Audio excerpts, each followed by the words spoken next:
Olá, hoje é terça-feira, dia 3 de junho de 2025 e nós estamos aqui uma vez mais para gravar os nossos estudos bíblicos. Você sabe bem, estamos gravando na PIB Castelo a Bíblia toda, deixamos todos os dias nos canais digitais da igreja um breve estudo para que você tenha mais informação sobre o texto bíblico. Então hoje vamos fazer a leitura de Neemias, capítulo 7. Mas antes disso, eu sempre deixo 3 recadinhos aqui. O primeiro deles é que você precisa fazer uma leitura sistemática da Escritura. E o que eu chamo de leitura sistemática? É uma leitura de início a fim, e para isso você precisa de um método.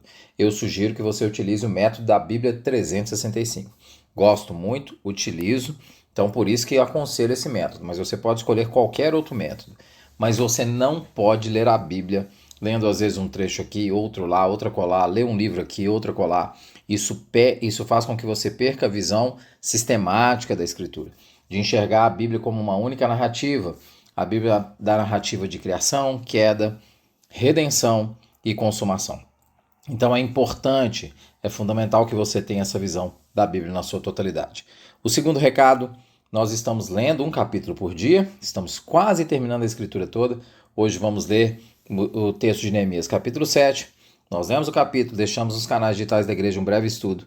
Então, você vai ler o capítulo inteiro, depois volte aqui, aprenda um pouco mais sobre a Bíblia. E depois, considere que esse é o meu terceiro aviso. Se for um estudo que você gostou, você pode compartilhar com outras pessoas. Hoje o título do nosso estudo é Justiça. Neemias capítulo 7, o título do nosso estudo é Justiça. Eu vou ler só 5 versículos do capítulo. Diz assim, leio na NVI. Depois que o muro foi reconstruído e que eu coloquei as portas no lugar, foram nomeados os porteiros, os cantores e os levitas. Para governar Jerusalém, encarreguei o meu irmão Anani e com ele Ananias, comandante da fortaleza, pois Ananias era íntegro e temia a Deus mais do que a maioria dos homens. Eu lhes disse, as portas de Jerusalém não deverão ser abertas enquanto o sol não estiver alto. E antes de deixarem o serviço, os porteiros deverão fechar e travar as portas. Também designei moradores de Jerusalém para sentinelas, alguns em postos do muro, outros em frente das suas casas. Ora, a cidade era grande e espaçosa, mas havia poucos moradores e as casas ainda não tinham sido reconstruídas. Por isso, o meu Deus pôs no meu coração reunir os nobres, os oficiais e o povo para registrá-los por famílias. Encontrei o registro genealógico dos que foram os primeiros a voltar. Assim, estava registrado ali. Neemias capítulo 7 representa um momento muito crucial da restauração de Jerusalém. A restauração física havia se encerrado.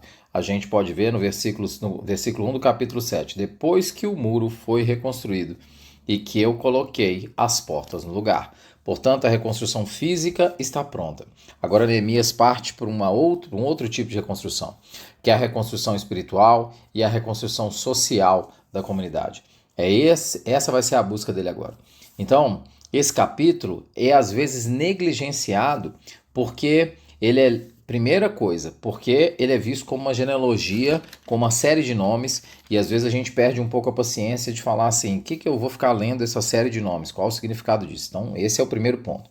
O segundo ponto é que nós negligenciamos exatamente por aquilo que eu falo nos avisos continuados que eu dou. Essa tendência nossa de ler a Bíblia de maneira não sistematizada, de não entender a narrativa da Escritura. E como nós não entendemos a narrativa da Escritura, nós não entendemos que isso aqui é Deus fazendo um registro das pessoas que estão voltando para o seu plano de redenção, para o judaísmo do segundo templo, para a reconstituição da nação de Israel. A nação de Israel que seria o luzeiro, que seria aquela que daria o quê? Que daria origem a Jesus, aquele que vai trazer a restauração perfeita. Portanto, a gente olha simplesmente como uma série de nomes. Deus não olha como simples uma série de nomes, ele está olhando aqui como uma construção da história, a história do seu povo. Então o capítulo 7 marca uma transição significativa aqui no livro de Neemias. Após a conclusão dos muros no capítulo 6, surge a necessidade de estabelecer uma ordem social, surge a necessidade de estabelecer uma ordem espiritual, surge a necessidade de restaurar o propósito de Israel que Deus havia começado em Abraão. É isso, a preocupação de Neemias agora não é mais uma preocupação arquitetônica. A preocupação de Neemias agora não é uma preocupação de engenharia civil, mas a preocupação de Neemias agora é uma preocupação teológica. Como criar uma comunidade que vai honrar a Deus. E ele começa essa organização da comunidade com essa preocupação de honrar a Deus. O primeiro passo dele vai ser estabelecer a liderança na cidade. E uma liderança que busca restaurar a adoração a Deus. E por que isso? Porque ele busca para essa liderança homens tementes a Deus. A integridade e a justiça são preocupações que são o foco de Neemias.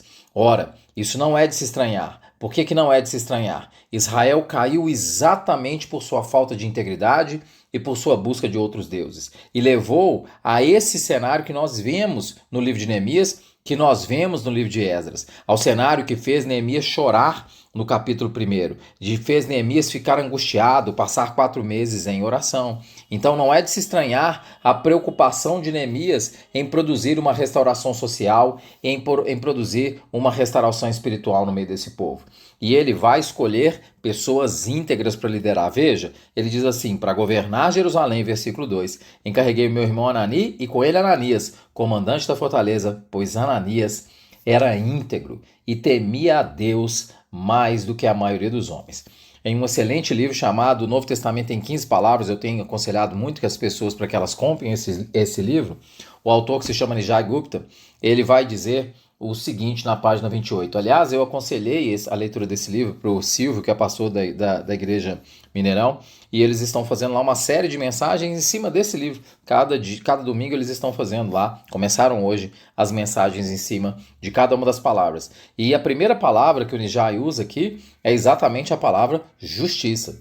E ele vai dizer assim, como parte da aliança, Israel é chamado também a ser justo e fiel a Deus e a sua lei, mas igualmente justo e bom no mundo. Israel deve ser uma luz para as outras nações, modelo de uma nova humanidade que faz o que é certo, busca justiça, defende o oprimido, cuida do órfão, defende a viúva e o pobre. E aí ele está fazendo menção a Isaías 1,7. Temos breves vislumbres de Israel tentando cumprir esse destino. Por exemplo, 2 Samuel 8,15. Eu vou ler lá 2 Samuel 8,15 para você ver quando ele diz que nós temos breves vislumbres disso. 2 Samuel 8,15 diz assim, Davi reinou sobre todo Israel, administrando o direito e a justiça a todo o povo. Nós temos breves vislumbres, mas em grande parte, Israel luta, peca e se desvia desse chamado. Em Isaías, por exemplo, Israel é descrito como uma viúva cuidada pelo Senhor, mas quando ele foi examinar essa vinha preciosa, ele esperava justiça, mas houve derramamento de sangue. Esperava retidão, mas ouviu gritos de aflição. Portanto, o Evangelho de Deus deve ser tanto uma promessa de restaurar o mundo inteiro, quanto uma promessa de restaurar o povo que ministra a esse mundo. Então, o interesse de Deus era constituir uma nação justa. Neemias sabe disso. Neemias sabe que o povo caiu pela sua idolatria. Neemias sabe que o povo caiu pela sua desobediência. Por isso, Neemias entende que Deus está restaurando aqui a comunidade da aliança, que Deus está restaurando aqui a comunidade que foi chamada para viver uma vida justa, para apontar para uma vida justa, para apontar para Deus. Deus põe no coração de Neemias que esse processo de restauração da cidade deve começar. Esse processo de restauração da cidade tem que crescer. Ele vai ler no versículo 4, vai dizer assim, ora, a cidade era grande e espaçosa, mas havia poucos moradores, e as casas ainda não tinham sido reconstruídas. Por isso Deus pôs no meu coração reunir os nobres, os oficiais e todo o povo, e registrá-los por família. A cidade tinha poucos moradores. Em função dessa cidade pouco povoada, Deus coloca no coração de Neemias a necessidade de fazer um censo. Isso representa a forma como Deus coloca no coração dele um projeto de restauração não só de muros, mas de mudança urbana e social. Deus está mudando a tarefa de Neemias aqui. Daquele que vai reconstruir o muro, Deus está dizendo para Neemias, agora você conta o povo, porque essa cidade que está cercada precisa agora ser cheia. Ela precisa ser cheia de um povo que é um povo temente a Deus. Ela precisa ser cheia de um povo que entende a sua identidade, que entende por que ele está aqui. O Tim Keller, que conduziu uma grande igreja numa cidade plenamente secular que é Nova York, ele veria aqui o exemplo de como Deus chama cristãos para um processo de restauração urbana e social. O coração tocado por Deus de Neemias torna-se um motor de renovação comunitária, demonstrando que a obra de Deus começa com um fardo divino no coração humano.